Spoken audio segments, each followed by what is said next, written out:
स्वागत है आपका जीएस इनोवेशन सेंटर में। कैसे हैं आप लोग? उम्मीद करते हैं मस्त होंगे, जबरदस्त होंगे। चलिए आज का करंट अफेयर 14 अक्टूबर का करंट अफेयर 10 इंपोर्टेंट क्वेश्चन आपके समक्ष लेकर के हाजिर हूं आज का। तो जल्दी जुड़ जाइए इस चैनल के साथ ताकि एक अच्छे से अच्छे जो है बेहतर तैयारी आपको मिल सके। इसे स्टार्ट करने से पहले मैं आपको बताना चाहता हूं कि बहुत जल्द ही आपके समक्ष आरपीएफ की वैकेंसी भी आने वाली है। लगभग 10,000 से अधिक पोस्ट आपके समक्ष आने वाला है, जो कि रेलवे के द्वारा आरपीएफ रेलवे प्रोटेक्शन फोर्स की वैकेंसी आने वाली है। अब वो सभी में सबसे ज्यादा महत्वपूर्ण भूमिका निभाने वाला आपका current affair, GK GS, static GK GS मिलेंगे। तो जल्द ही जुड़ जाने का तो जल्द जुड़ जाए इस चैनल के साथ ताकि आपको एक बेहतर तैयारी मिल सके और किसी भी प्रतियोगी परीक्षाओं के लिए क्या हो सके, आप रेडी हो सके, प्रिपेयर हो सके। चलिए आपके समक्ष देखिए कितना बढ़िया सा एक मोटिवेशनल कोड लेके आया हूं, और इस मोटिवेशनल कोड के साथ हम वो 10 क्वेश्चन यानी कि जो 10 महत्वपूर्ण क्वेश्चन है वो उसके बाद आपको क्या होगा, आपको 10 महत्वपूर्ण क्वेश्चन डिस्कशन कराए जाएंगे। ठीक है, तो चलिए देखते हैं आपको क्या है मोटिवेशनल क्वेश्चन।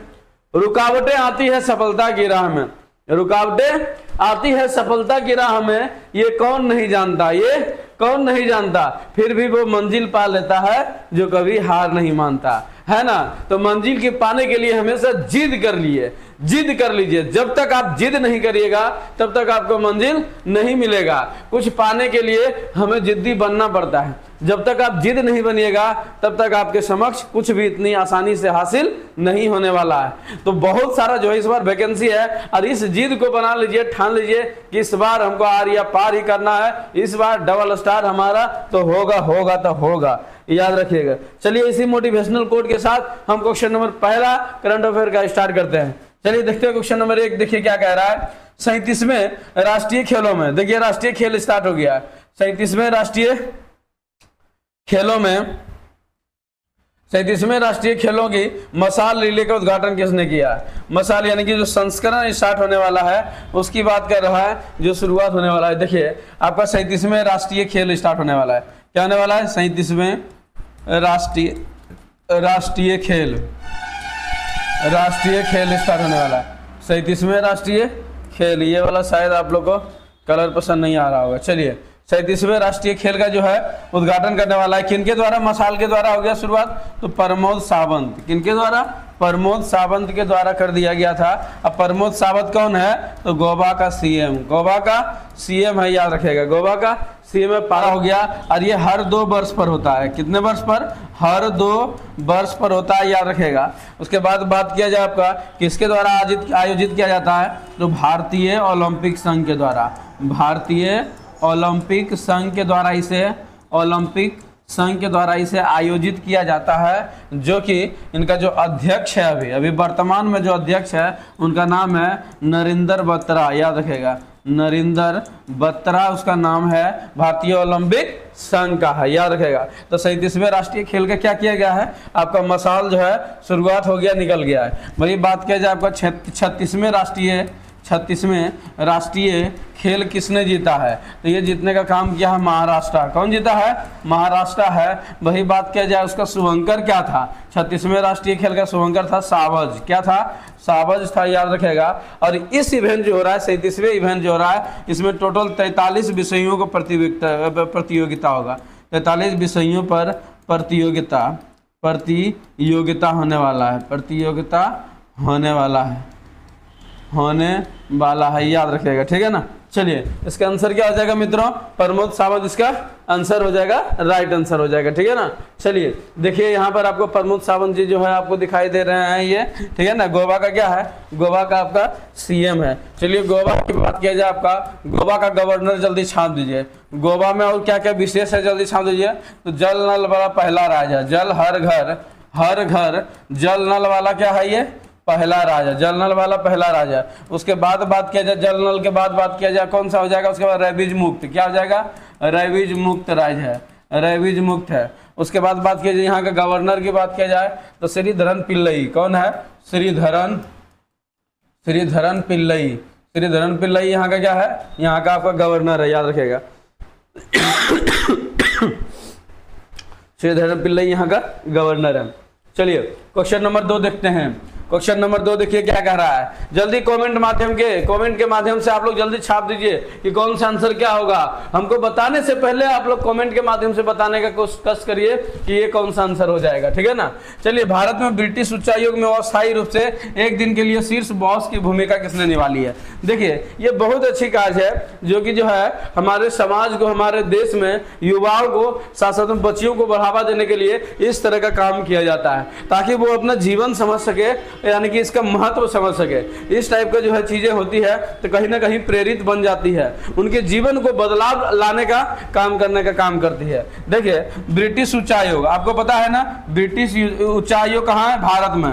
भारत में क्या है, ब्रिटिश उच्चायोग। ये सिर्फ ब्रिटिश उच्चायोग नहीं, जितना भी देश है सभी देश जो है अपना अपना उच्चायोग यहाँ पर बना के रखता है। लेकिन बोलिए सर उच्चायोग नहीं बना के रखता है, बिल्कुल सही बोल रहे हैं, नहीं बना के रखता है। देखिए, दो तरीके के यहाँ पर जो है हर देश अपना अपना जो है प्रतिनिधि जो यहाँ पर भेजते हैं, उसको एक को कहा जाता है उच्चायोग, एक को कहा जाता है एम्बेसडर, अर्थात आपका कहा जाता है आपका हाई कमिश्नर, याद रखो उच्चायुक्त कहा जाता है। देखिए, दो चीज होता है, एक पहला क्या होता है, राजदूत होता है, और दूसरा क्या होता है, उच्चायुक्त होता है। उच्चायुक्त होता है, उच्चायुक्त होता है, यानी कि हाई कमिश्नर होता है, एम्बेसडर होता है। उच्चायुक्त किसे कहा जाता है, तो जो देश राष्ट्रमंडल का सदस्य रह चुका है। राष्ट्रमंडल किसे कहा जाता है, तो राष्ट्रमंडल उसे कहा जाता है जो न कभी जो है ब्रिटेन जो है उस देश को कॉलोनी बना के रखा था, उपनिवेश बना के रखा था, गुलाम बना के रखा था, उसी को कहा जाता है, क्या कहा जाता है, उच्चायुक्त कहा जाता है। वही उसी को राष्ट्रमंडल देश कहते हैं, याद रखिएगा, राष्ट्रमंडल देश। राष्ट्रमंडल देश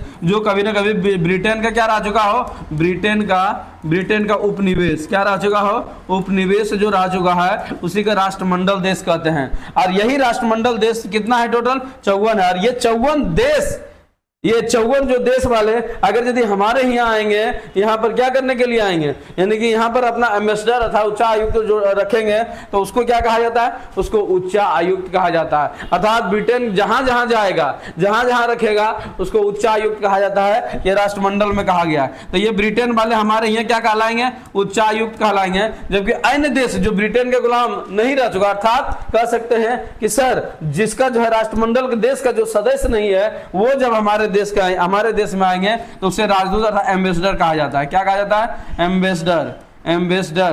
एम्बेसडर कहा जाता है, याद रखिए, राजदूत कहा जाता है। तो उच्चायुक्त जो हमारे यहाँ आए हैं उनका नाम था एलेक्स हेलिक्स, याद रखिए, क्या नाम है, एलेक्स हेलिक्स नाम है। एलेक्स हेलिक्स है जो कि ब्रिटेन का क्या है, उच्चायुक्त है।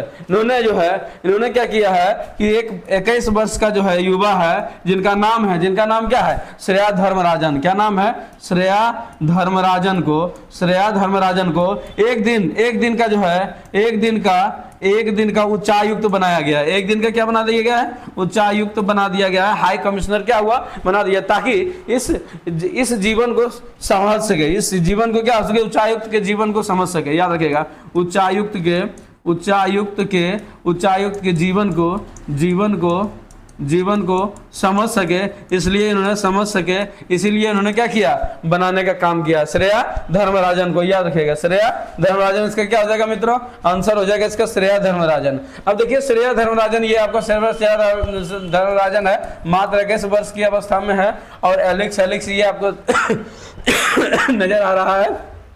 देश के विभिन्न आवेदनों में से 180 आवेदन आया था, और 180 आवेदन में एकमात्र श्रेया धर्मराजन को इन चीजों के लिए क्या किया, इन पोस्ट के लिए चुना गया, जो कि एक दिनों के लिए इसको उच्चायुक्त क्या किया गया, बना दिया गया। एक दिन के लिए उच्चायुक्त बना दिया गया था। याद रखेगा, कहाँ का, तो ये जो है ब्रिटेन की तरफ से जो है, यानी कि देश में बना दिया गया, अर्थात इंडिया में। और एलेक्स हेली का कहना था कि महिलाओं की अगर देश में भागीदारी बनेगी तो हमारा भी क्या होगा, हमारा भी जो है विकास होगा। याद रखेगा, महिलाओं की भागीदारी या महिलाओं का विकास में पुरुषों का ही विकास है। क्या है, पुरुषों का विकास है। इन चीजों को कह करके इनको बना दिया गया है। और ये चीजें जो हुआ, श्रेया धर्मराजन को जो बनाया गया है, याद रखेगा किस दिन बनाया गया था, तो याद रखेगा बालिका दिवस के दिन। कब, बालिका दिवस। और बालिका दिवस कब मनाया जाता है, 11 अक्टूबर को। 11 अक्टूबर को मनाया जाता है ये याद रखिएगा। तो ये आपका श्रेया धर्मराजन जी है और ये एलेक्स है, ठीक है ना।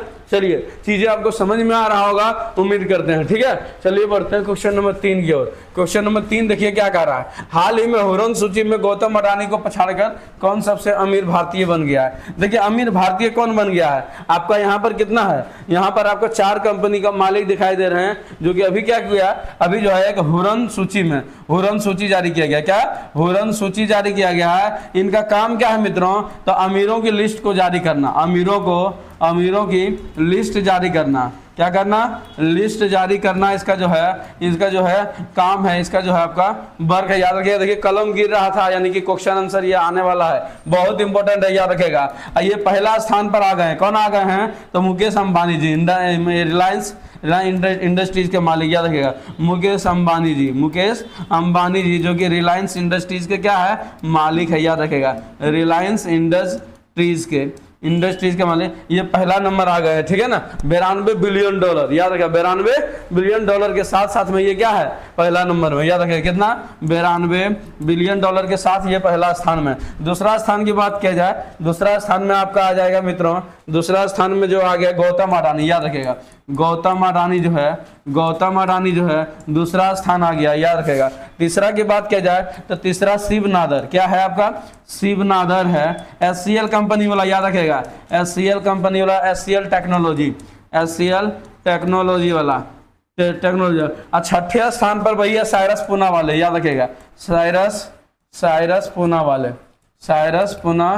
इससे जो है बीपीएससी में क्वेश्चन बनता है, इसीलिए मैं आपको बता दिया हूँ। छठे स्थान पे साइरस पूना वाला जो है ये छठे स्थान पर है, यानी कि अमीरों की लिस्ट में। तो इसका आंसर क्या हो जाएगा मित्रों, मुकेश अंबानी। क्या हो जाएगा, मुकेश अंबानी हो जाएगा, यानी कि रिलायंस इंडस्ट्रीज के मालिक का। तो इसका आंसर हो जाएगा सी इज द राइट आंसर। ये आपका मुकेश अंबानी जी आपको दिखाई दे रहे हैं, मुकेश अंबानी है ना।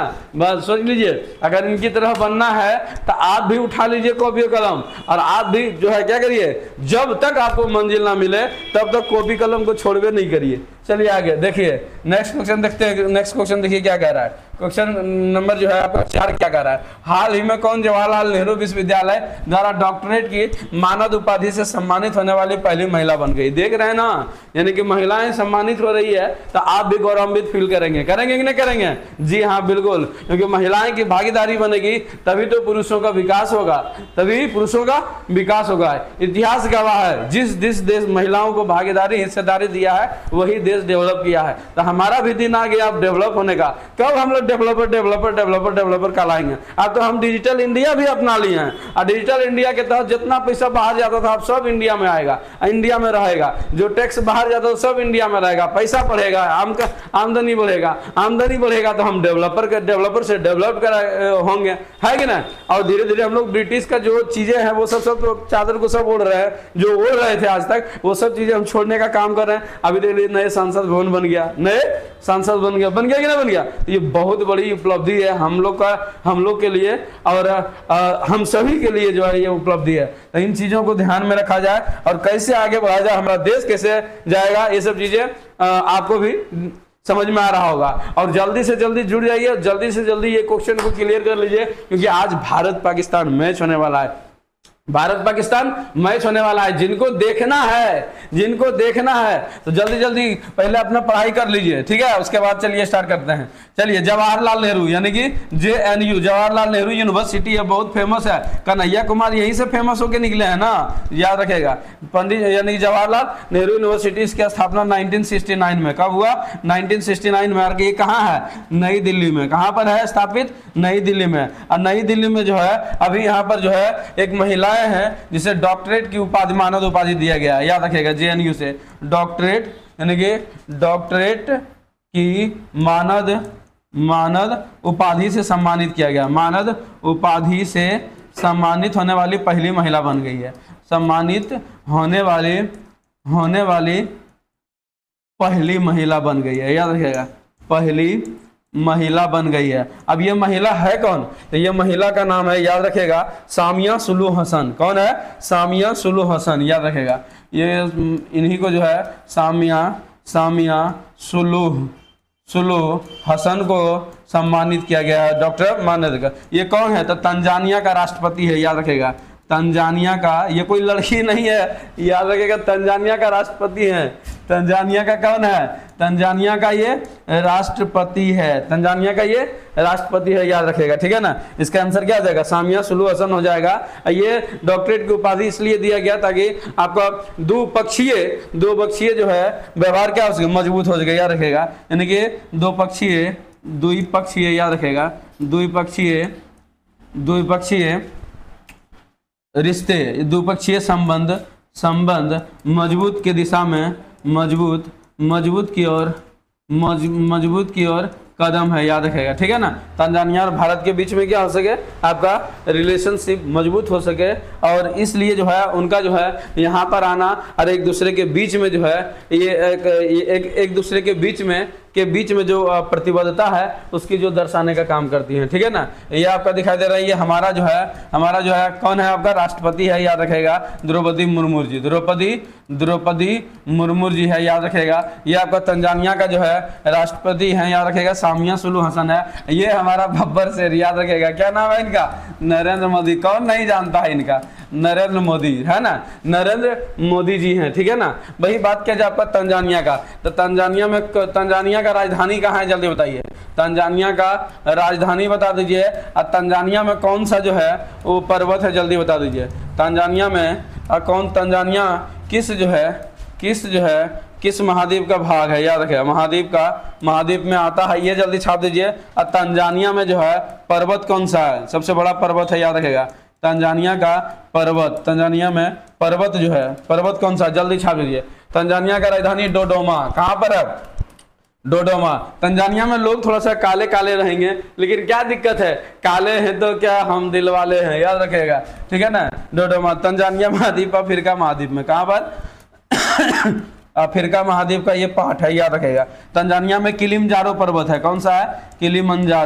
किलिमंजारो जो है आपका यहाँ पर पर्वत, किलिमंजारो यहाँ पर पर्वत आपको देखने को मिलेगा, याद रखेगा, ठीक है ना। तो इन चीजों को आपको याद करके रखना है, ठीक है ना। चलिए देखते हैं आपका क्वेश्चन नंबर 5। क्वेश्चन नंबर 5 देखिए क्या कह रहा है, निम्नलिखित में से किस देश ने अक्टूबर 2023 में ऑपरेशन आयरन स्वाड से शुरू किया? कर दो, ऑपरेशन कर दो, सर्जिकल स्ट्राइक कर दो, सब कर दो। दुनिया में ये हो क्या रहा है, कभी फिलिस्तीन इजराइल लड़ रहा है, और कभी भारत पाकिस्तान लड़ रहा है, उसके बाद कभी देखते हैं ताइवान और चाइना लड़ रहा है, कभी देख रहे हैं यूक्रेन और रसिया लड़ रहा है, यानी कि युद्ध ही युद्ध है। यानी कि हम लोग एक समय ऐसा कल्पना कर रहे थे पूरा दुनिया चल रहा है ड्रोन की ओर, अब जो फिजिकल लड़ाई लड़ेगा ही नहीं है, लेकिन ये मिसाइल पर मिसाइल यहाँ पर जो है, अब कहाँ चला गया पूरा दुनिया का, अमेरिका का कहाँ चला गया मानव अधिकार, अब बताए तो, अब ह्यूमन राइट्स कहाँ चला गया है। मतलब इन चीजों को रोकना चाहिए, युद्ध को रोकना चाहिए। ये दोनों को इस तरीके से युद्ध हो रहा है, यहाँ पर बच्चे को नहीं बख्शा जा रहा है, महिलाओं को नहीं बख्शा जा रहा है, या किसी को बख्शा जा रहा है, एकदम तोप पर तोप, मिसाइल पर मिसाइल मार करके आदमी को इस कदर से मतलब बर्बाद कर दिया मारा जा रहा है कि मानव अधिकार जो है, मानव अधिकार छोड़ दीजिए, मानव को मानव यहाँ नहीं समझा जा रहा है। तो ये दुनिया का देश जो विश्व का चौधरी, विश्व का अंकल कहलाते हैं, वो किस कोने में जाके छुप गए हैं। वो इस समय जो है मानव अधिकार की रक्षा की अभी बात नहीं करते हैं, अभी इनको मानव अधिकार की बात करना चाहिए। यही रक्षा मानव अधिकार की रक्षा कहलाएगा। लेकिन क्या करिएगा, यहाँ पर ऑपरेशन पर ऑपरेशन लॉन्च हो रहा है, हर हाल में मनुष्य का ही विनाश होने वाला, कहावत है ना, विनाशकालीन विपरीत बुद्धि। चलिए, निम्नलिखित में से किस देश के अक्टूबर 2023 में ऑपरेशन आयरन, देखिए ऑपरेशन आयरन को क्या कर दिया, लॉन्च कर दिया है। ऑपरेशन आयरन, याद रखेगा, आयरन स्वार्ड्स जो है, ये जो है लॉन्च कर दिया। कौन लॉन्च कर दिया है? ये इजराइल, याद रखेगा, इजराइल जो है लॉन्च कर दिया है। किसके लिए? तो फिलिस्तीन में, याद रखिए, फिलिस्तीन के लिए, फिलिस्तीन को खत्म करने के लिए। फिलिस्तीन मतलब कौन? तो देखिए फिलिस्तीन के यहाँ जो है एक है हमास, क्या है आपका? हमास है, याद रखेगा, हमास। तो इस हमास को इजराइल वाले समझता है आतंकवादी संगठन, हमास आतंकवादी संगठन, याद रखिए, क्या समझता है? आतंकवादी संगठन। भैया सब अपना अधिकार को और सब लोग अपना अपना बचाना चाहता है, हर कोई अपना अपना बचाने में लगा हुआ है। किसी के नज़र में आतंकवादी हो जाता है या किसी के नज़र में कुछ हो जाता है। हम ये नहीं कह रहे हैं कि हम आपका फिलिस्तीन के साथ हैं या इजराइल के साथ हैं, हम यही चाहते हैं कि बस युद्ध नहीं होना चाहिए, इसमें मानव अधिकार का हनन होता है। भैया फिलिस्तीन हमास आतंकवादी संगठन समझता है, इसी को खत्म करने के लिए, इसी को खत्म करने के लिए, खत्म खत्म करने के लिए, याद है, करने के लिए ये ऑपरेशन जो है आयरन स्वॉर्ड क्या किया गया, लॉन्च कर दिया गया। किसके द्वारा लॉन्च कर दिया गया है, इजराइल के द्वारा। किन के बीच में हो रहा है, तो इजराइल और फिलिस्तीन, याद रखिएगा, इजराइल और फिलिस्तीन, याद, फिलिस्तीन। यहाँ पर जो है कौन कौन सा सर जगह है जो कि यहाँ पर विवादित है, तो आपको पता ही है, आपको गाजा पट्टी, क्या है आपका, गाजा पट्टी यहीं पर है, आपका गाजा पट्टी है। जेरूसलम भी यहाँ पर जो है विवादित जगह है, याद रखेगा, जेरूसलम क्या है, जेरूसलम है, गाजा पट्टी है ना। और यही गाजा पट्टी में जो है आपका कौन रहता है, हमास रहता है। कौन रहता है, हमास को कहा जाता है आतंकवादी संगठन, याद रखेगा। क्या है आपका इसका आंसर, इजराइल हो जाएगा। अभी यूक्रेन वाला तो मामला शांत हुआ ही नहीं है, अब उसके बाद ये हो गया। अब जरा सोचिए विश्व में क्या होने वाला है, जो कंट्री जो है जो चीजें एक्सपोर्ट करता था, इजराइल जो है दूसरे कंट्री को देता था, तो अंतर्राष्ट्रीय बाजार में उन चीजों को मंदी आएगा, महंगाई बढ़ेगा। ऐसे ही पूरा दुनिया में महंगाई आ चुका है, और भी महंगाई पर महंगाई बढ़ने वाला है। तो ये चीजें कब अंत होगा, कब शांत होगा, पता नहीं है, ठीक है ना। ऑपरेशन स्वॉर्ड्स ऑफ आयरन, याद रखिएगा। बोलिए हायरन ड्रोन कौन विकसित किया था, हायरन ड्रोन, याद रखेगा। तो हायरन ड्रोन जो है इजराइल विकसित किया। कौन किया, इजराइल। भारत भी इजराइल से बहुत सारा जो है क्या मंगाता है, बहुत सारा जो है आपका हथियार मंगाने का काम करता है। पिस्टल से लेकर पिस्टल तक भारत सरकार क्या होता है आपका इजराइल से मंगाने का काम करते हैं, याद रखेगा, ठीक है ना। देखिए क्वेश्चन क्या कर रहा है, हाल ही में कबड्डी लीग की नीलामी में सबसे महंगा विदेशी खिलाड़ी कौन बना है, तो महंगा विदेशी खिलाड़ी, याद रखेगा। तो किसके लिए, तो प्रो कबड्डी के लिए, किसके लिए, प्रो कबड्डी के लिए, याद रखेगा, प्रो कबड्डी के लिए। अब बोलिएगा सर प्रो कबड्डी के लिए जो है खिलाड़ियों का क्या हो रहा है, नीलाम हो रहा है, जिसमें कि सबसे महंगा खिलाड़ी बना है मोहम्मद रेजा सादलुई चियोनॉय, याद रखेगा। सादलुई, देखिए हम शॉर्ट में लिख देते हैं, क्या नाम, सादलुई जो है चियाने, क्या है, सादलुई जो है चियाने को क्या कर दिया गया है, सादलुई चियाने को जो है सबसे महंगा खिलाड़ी क्या किया गया, घोषित कर दिया गया है, जिसमें 2.35 करोड़ में खरीदा गया है, 2.35 करोड़। ये कहाँ का रहने वाला है खिलाड़ी, तो ईरान का, कहाँ का, ईरान का रहने वाला है। दूसरा महंगा खिलाड़ी बोलिएगा तो क्या हो जाएगा, तो फजल अत्राचली, याद रखेगा, फजल जो है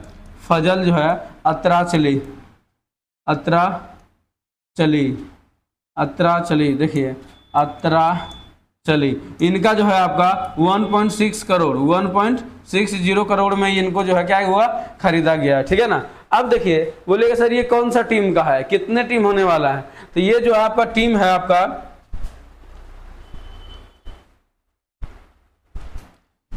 ये टीम जो है किस टीम से है, तो पुनेरी पल्टन, याद रखेगा, किससे, पुनेरी पल्टन टीम से है ये, पुनेरी पल्टन। बोलिएगा सर ये जो है जो संस्करण हो रहा है कौन सा हो रहा है, तो 10वें संस्करण, कौन सा, 10वें संस्करण हो रहा है, याद रखिएगा।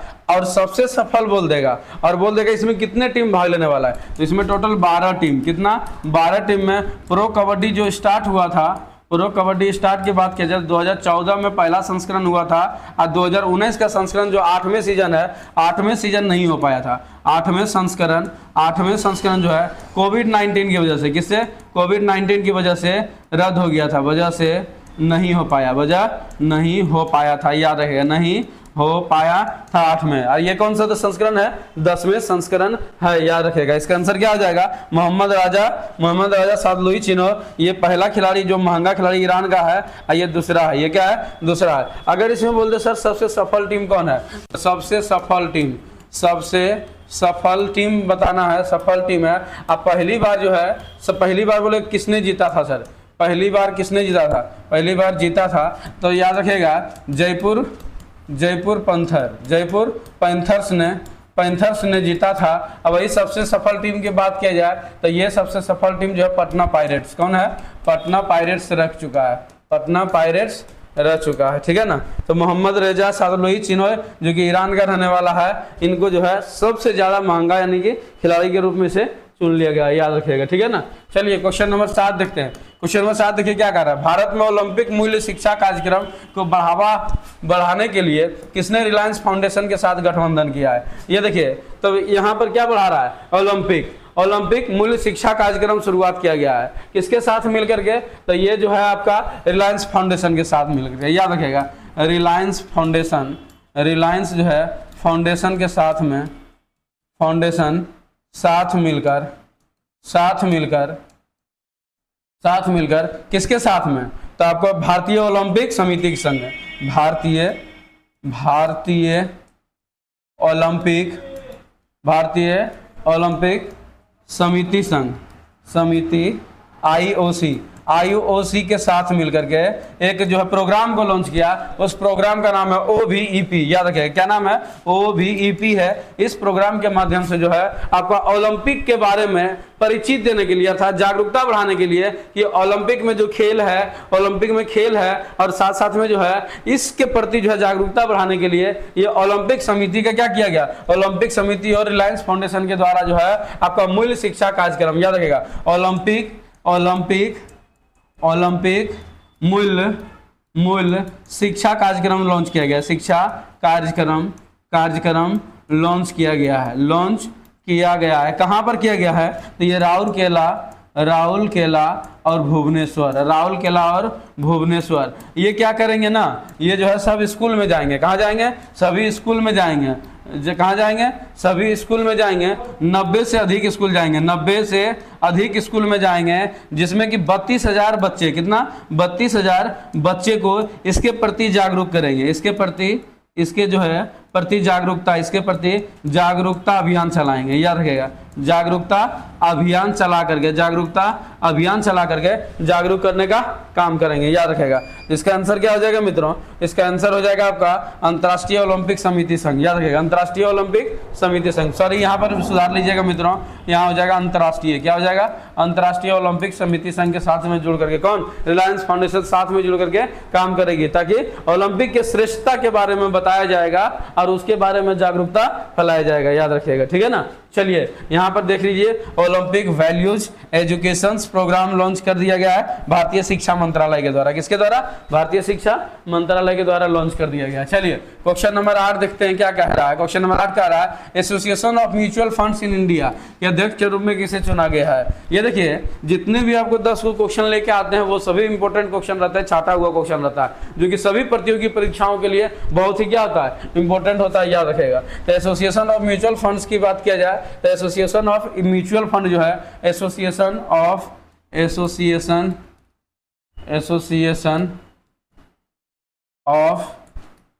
ऑफ म्यूचुअल फंड क्या है, म्यूचुअल फंड है, जिनकी स्थापना भारत में कब हो गया था, 1995 में। 1995 में 2 तरह का म्यूचुअल फंड भारत में चलता है। तो क्या क्या चलता है, एक चलता है भारतीय म्यूचुअल फंड, क्या चलता है, भारतीय म्यूचुअल फंड, याद रखेगा, म्यूचुअल फंड चलता है, याद रखेगा, जो कि सबसे ज्यादा क्या है, प्रसिद्ध यही है, सबसे ज्यादा प्रसिद्ध यही है। वही बात किया जाए दूसरा एक और चलता है, भारतीय म्यूचुअल फंड UTI जिसे कहते हैं, क्या करता है, UTI यानी कि यूनिट ट्रस्ट ऑफ इंडिया, ये चलता है। ये क्या है आपका सबसे पुराना, ये क्या है सबसे पुराना है, याद रखिएगा। 1995 में इसका क्या हो गया, स्थापना हो गया। इसका हेडक्वार्टर की बात किया जाए तो मुंबई में, कहां पर है, मुंबई में इसका क्या है आपका हेडक्वार्टर है, याद रखिएगा। जो अभी हाल ही फिलहाल में इसके अध्यक्ष के रूप में क्या हुआ, चुना गया, उनका नाम है ए बाला सुब्रमण्यम, याद रखिएगा, ए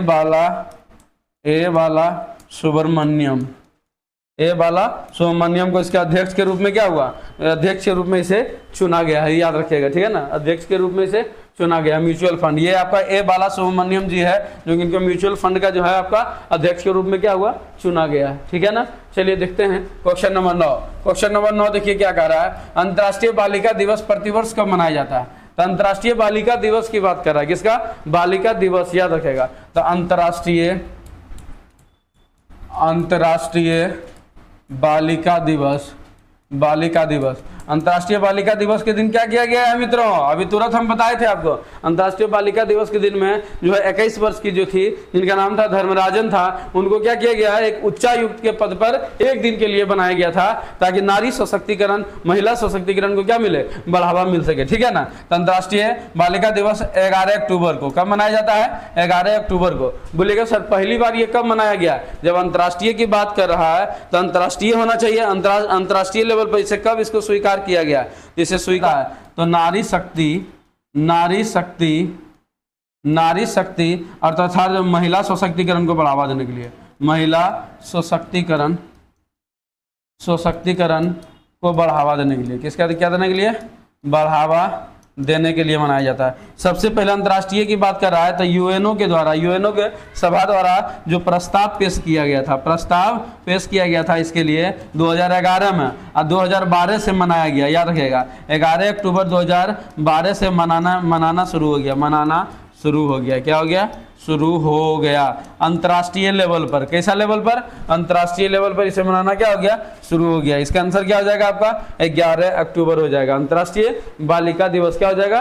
11 अक्टूबर इसका आंसर हो जाएगा। देख लीजिए 11 अक्टूबर, बेटी को मत समझो भार, ये तो है जीवन का आधार। बिल्कुल सही बात है। ये जो है आपका थीम है, बेटी को मत समझो भार, ये तो जीवन का है आधार। अंतर्राष्ट्रीय बालिका दिवस 11 अक्टूबर अंतर्राष्ट्रीय। चलिए बालिका की बात की जाए तो भारत सरकार के द्वारा कौन कौन सी योजना चलाई जा रहा है? याद रखिएगा, बेटी बचाओ बेटी पढ़ाओ। क्या चलाई जा रहा है? बेटी बचाओ बेटी बचाओ बेटी पढ़ाओ। कहां से? तो हरियाणा के पानीपत से। कहां से? हरियाणा के पानीपत से शुरू हुआ था। पानीपत से शुरू हुआ। कब हुआ था? 2015 में। कब हुआ? 2015 में क्या हुआ आपका? ये लॉन्च कर दिया गया था, ये स्कीम को लॉन्च कर दिया था, बेटी बचाओ बेटी पढ़ाओ। याद रखिएगा, ठीक है ना। चलिए क्वेश्चन नंबर जो है 10 देखिए। क्वेश्चन नंबर 10 देखते हैं तो विश्व कप मैच के दौरान अंतर्राष्ट्रीय क्रिकेट मैचों में सबसे अधिक छक्के लगाने का क्रिस गेल का रिकॉर्ड किसने तोड़ा? ये देखिए आपका रिकॉर्ड बनता ही किस लिए है? रिकॉर्ड बनता है आपका टूटने के लिए। अब भारत जो है दुनिया का चाहे कोई भी रिकॉर्ड है उसको तोड़ने का काम करेगा, भले दुनिया से टूटे या न टूटे, लेकिन भारत वाले से टूटेगा ही टूटेगा। अब भारत तोड़ने का काम करेगा ही करेगा, याद रखेगा। तो अभी जो है इतिहास में, यानी कि क्रिकेट के इतिहास में एक और ऐतिहासिक जीत हुई है भारत का। क्या हुई है जीत? याद रखेगा। तो अंतर्राष्ट्रीय क्रिकेटों में सबसे ज्यादा छक्का लगाने वाला खिलाड़ी बन गया। कौन बन गया? उनका नाम है रोहित शर्मा। कौन है? रोहित शर्मा जी। याद रखेगा, शर्मा जी गर्दा उड़ा दिए हैं। याद रखेगा रोहित शर्मा जी, इन्होंने क्या किया? अंतर्राष्ट्रीय